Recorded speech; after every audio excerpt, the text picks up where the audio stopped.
The Economic Canary, How Black Women's Financial Journeys Forecast, America's Future. Welcome to a conversation that will forever change how you view economic patterns in America. Today, I'm thrilled to share insights from my transformative dialogue with Nadia Thomas, an extraordinary economic researcher whose groundbreaking work is revolutionizing our understanding of financial systems. Nadia isn't just studying economics, she's redefining it through a lens that centers those traditionally pushed to the margins. Her research has illuminated hidden patterns that major financial institutions have overlooked for decades, and her advocacy has created tangible pathways to economic liberation for countless Black women across the country.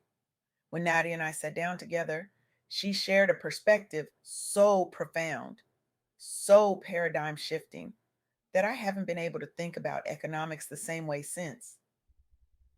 And it's this insight I'm compelled to share with you today because it doesn't merely change how we view financial systems, it transforms how each of us might approach our own economic journeys.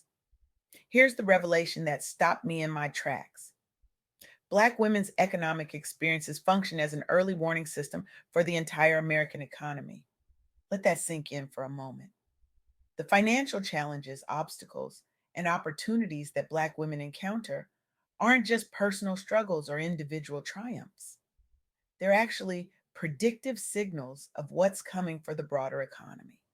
Black women are often the first to feel the impact of economic downturns and the last to benefit from recovery, a pattern that has been confirmed across multiple recessions throughout American history. This challenges everything we've been taught about how economies function. We're often led to believe that economic trends are universal, that a rising tide lifts all boats equally. But the reality is far more complex and stratified. Systemic inequalities mean Black women face unique and compounded challenges that reveal deeper cracks in the economic landscape before they become visible elsewhere. Think about what this means. When Black women struggle financially, it's not just a problem for Black women, it's an early indicator of structural problems that will eventually affect everyone. And when Black women find innovative paths to financial success despite these barriers, that's not just personal triumph, it's a roadmap for economic resilience that others would be wise to study. This perspective completely inverts the traditional economic narrative. Instead of seeing Black women's financial challenges as a niche issue or a footnote in economic discussions, we should be centering their experiences as crucial economic indicators that deserve our full attention. But Nadia didn't stop there. She shared how this understanding has profound implications for Black women themselves, particularly those who have spent years in survival mode, carrying their families, communities, and workplaces on their shoulders.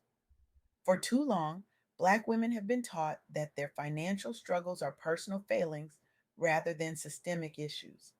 They've internalized the message that if they just work harder, hustle more, or sacrifice further, they'll eventually overcome. They've been wearing the superwoman cape, believing it's their only option. But what if their economic challenges aren't just personal burdens to bear? What if they're actually valuable insights that could help transform the entire economic system? What if dropping that cape isn't just about self care, but about creating space to recognize and leverage their unique economic perspective? Nadia's research reveals that entrepreneurship and business ownership offer Black women a powerful pathway to greater financial security and autonomy. This approach directly counteracts the persistent wage gaps and limited advancement opportunities in traditional employment settings. Let me share some sobering statistics that Nadia highlighted. Black women are paid only 69.6% of what white men earn for the same work. This isn't just an inconvenience or a minor setback, it's a systematic devaluation that compounds over a lifetime, creating vast disparities in wealth accumulation and financial security. In response to these barriers, Many Black women are turning to entrepreneurship as a way to create their own tables rather than fighting for seats at existing ones. And the results are remarkable. Women owned businesses now make up 42% of all US businesses, employing millions and generating trillions in revenue. This shift isn't just about individual financial gain. It represents a fundamental reclaiming of economic power and agency. It's about creating spaces where full value is recognized and rewarded.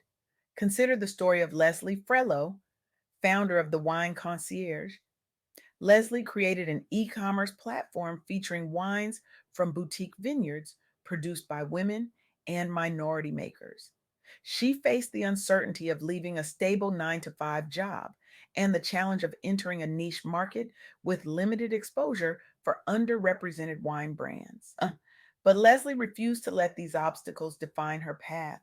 She secured a COVID relief loan to launch her business, built a quarterly wine club, and hosted wine tasting events to reach new customers. Today, her business has grown significantly, providing visibility for small, Black owned brands and creating a supportive community for minority entrepreneurs. Leslie's journey began with dissatisfaction in her traditional job and a desire to fill an unmet need in the market. Her success story illustrates perfectly how entrepreneurship can be a powerful vehicle for Black women facing economic challenges and wage gaps. But Nadia emphasized that individual entrepreneurship alone isn't enough. Building networks, seeking mentorship, and leveraging community resources are crucial for success. This is where spaces like the Black Women's Expo, Bubby Eat Next, become vital. BIB Next is a 3-day event focused on Black female entrepreneurs, featuring seminars, workshops, and a marketplace for small business exhibitors. It addresses a critical challenge. Black women entrepreneurs often lack access to networks, mentorship, and visibility for their businesses. The expo provides a platform for learning, networking, and showcasing products and services, connecting attendees with industry leaders and peers. Participants report increased business growth, expanded networks, and greater confidence in their entrepreneurial journeys.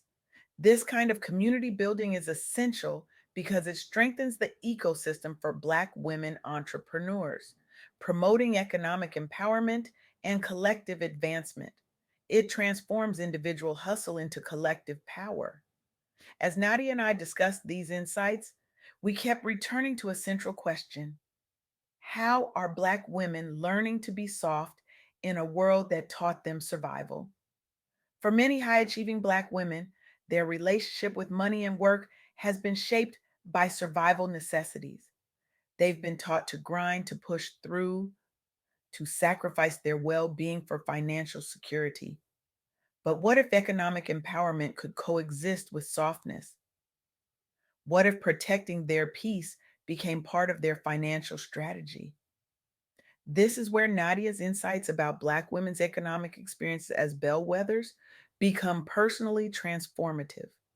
When Black women recognize that their financial challenges aren't just personal, but systemic, they can release some of the shame and self blame that often accompanies money struggles. They can set boundaries around their time and energy without guilt, knowing that their worth isn't determined by productivity or paycheck. They can redefine strength to include asking for help, seeking mentorship, and building supportive networks. They can embrace a version of entrepreneurship that honors their whole selves, not just their capacity to hustle, but their creativity, intuition, and desire for balance. The path to financial empowerment doesn't have to replicate the grinding, exhausting patterns they've been taught. Black women can create new models that honor both economic goals and the need for rest, joy, and community. Economic empowerment doesn't have to come at the cost of well-being. In fact, when well-being is centered in financial decisions, choices that are more sustainable and fulfilling in the long run often emerge. Consider how this might look in your own life. Perhaps it means saying no to that overtime that's draining your spirit, even if it means extra money. Maybe it's investing in a conference or networking event that feeds both your business goals and your soul. It could be setting firm boundaries around when you discuss money matters so they don't invade every moment of your life. Or perhaps it means recognizing when financial stress is triggering old survival patterns and creating space to respond from a place of groundedness rather than reactivity. Now, I want to leave you with a challenge that emerged from my conversation with Nadia, a question that has the power to transform not just how we think about economics, but how we act within economic systems. How will you use the insights from Black women's economic journeys to create a more equitable and resilient financial future for everyone? This isn't just a theoretical question, it's an invitation to action. For policymakers and business leaders, it means creating systems that recognize and address the unique challenges Black women face. For investors, it means directing capital toward Black women on entrepreneurs who are developing innovative solutions to persistent problems. For educators, it means teaching economics in ways that center diverse experiences rather than assuming universality. And for each of us individually, it means paying attention to the economic canaries in our midst, listening to those whose experiences might be warning us about cracks in the system that will eventually affect us all. The economic indicators that truly matter aren't just found in quarterly reports or stock market tickers.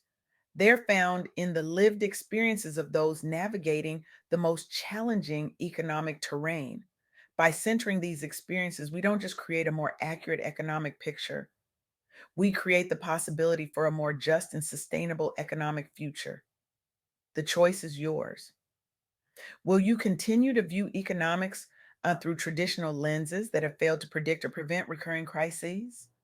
Or will you turn your attention to the economic canaries, the Black women whose experiences offer us the early warnings and innovative solutions we desperately need? The future of our economy may well depend on your answer.